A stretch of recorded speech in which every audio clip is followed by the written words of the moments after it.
Il Consiglio Comunale di Agrigento ha approvato il bilancio consuntivo 2021. In proposito interviene il capogruppo di Forza Italia, consigliere comunale Carmelo Cantone, che afferma come vi è stato un evidente imbarazzo in aula Sollano perché sono mancati ben 10 consiglieri in una giornata così importante per la vita amministrativa della nostra città.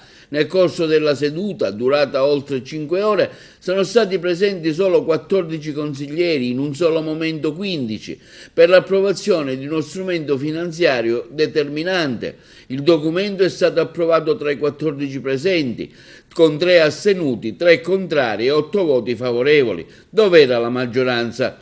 Afferma Carmelo Cantone di Forza Italia. Sarebbe bastato che solo 2 consiglieri di opposizione avessero abbandonato l'aula per fare cadere il numero legale e bloccare l'approvazione di uno strumento necessario al proseguo dell'attività amministrativa. Ancora una volta, conclude Cantone, le opposizioni di aula Sollano hanno dato prova di grande senso di responsabilità nei riguardi del mandato ricevuto dai cittadini.